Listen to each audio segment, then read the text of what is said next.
Welcome everyone. We are talking about balance and some of the muscles that take part in the balance. And one of the muscles that is being not so visible to us, and we don't even know that it exists. There's a new name that you may not even have heard about. There are two components to the muscle. One is called iliacus, and the second one is called psoas, P-S-O-A-S, P-S-O-S, psoas. Now, iliacus muscle is a very interesting muscle. If you imagine the pelvis is like that, like a bowl, right? Bowl of fruit, like that, bowl. And the inside of the bowl is where the iliacus, the iliac bone is like that. And it's circle like this, like this. You can imagine the pelvis like that, from front to back. That's what it is. Iliacus comes from that big surface here, big surface, a huge muscle, iliacus. From there, it comes down on my side, supposing it comes down on this side, it comes down and gets into there are two projections for the femur muscle. The femur is a bone. Femur, there are two projections. One is outside here. You can feel the outside projection here, this one. See, there's a projection. You feel that?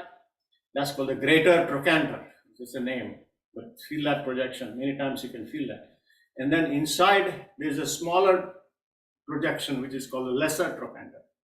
So that muscle comes from there and gets to the lesser trochanter. So you run your fingers from here, keep your hands like this, thumbs inside, and when you run the fingers, it's much more like you have a bikini. You're tracing a bikini, you see.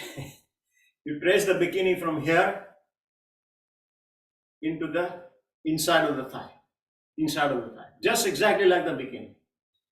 So it's also can be called as a bikini muscle, the iliacus muscle. That's the way it does. And what iliacus muscle does, it helps lift up the leg, helps lifting up the leg, because it stabilizes the whole body and the leg. Now, psoas muscle is also attached to that inside, that same greater trochanter. Imagine it's a small little tuberosity, small little projection, but where these huge muscles are they are very huge muscles actually. And as I said, the iliacus on either side.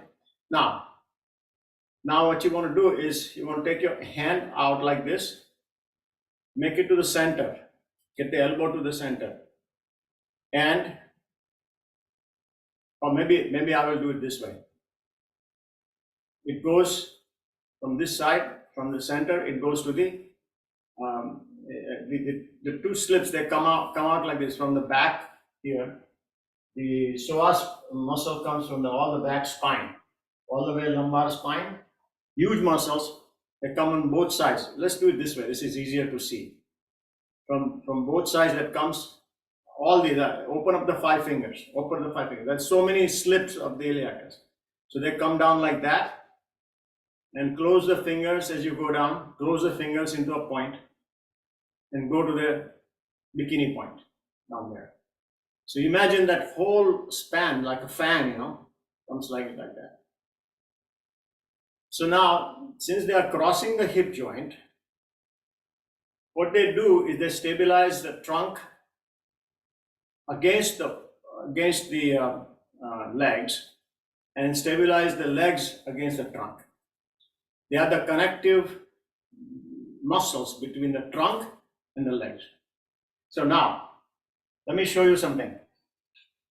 I'm just going to show you a couple of applications what we do. Supposing I'm going to push the chair, okay? I want to push the chair. If I push the chair, all my trunk is actually trying to push the chair. Now, I have to make sure my legs don't move. Is that true? Because if I'm also moving like that, I'm not stable, I'll fall forward. Or I'm going to lift this up. For example, I'm going to lift this up. See, what happens, I lift this up, I have to stabilize. I can use the entire muscles of the upper body and the trunk in order to lift something heavy. But my legs have to be stable. Who makes that stable? Iliacus and psoas. These are the two muscles that make it very stable to lift it up. So lifting, so making the trunk stable, making the leg stable so the trunk can do the work, heavy work. So that pushing is one example of it. The second example is also walking. Now, I'm going to show you one movement, and then we will consider doing the practices at a later time. Just movement I want to show you. And supposing you hold the chair in one hand, and then lift the leg up, bend your knee. Now you already know that gluteus medius is working. We know that part. But if we just legs go straight and lift up completely, that's the gluteus medius only. See that? That's the gluteus medius only. We've talked about that. But supposing the knee has to be bent.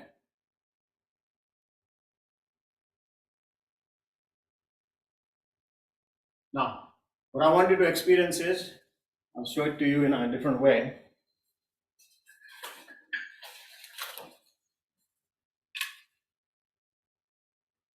As if there's a string. There's a string attached to the knee. I won't do it with the knee, I'm just doing with the foot, which is the same principle anyway. But when I lift the leg up and I don't have any weight whatsoever, I don't feel the weight of the leg at all. The knee is moving, but the weight of the leg is not there. You don't move the leg, and I'm just lifting it up passively. See that? Going up and down. That passive movement of lifting up like that, that's the movement of the Iliopsoas. So they are very strong muscles, and they lift up the entire leg. Now 8 or 9% of the body weight is each side to 18% of the body weight. So when we walk, let's walk normally and see what happens. Let's walk normally. Stand up. Walk normally. 1, 2, 3. Now, we march.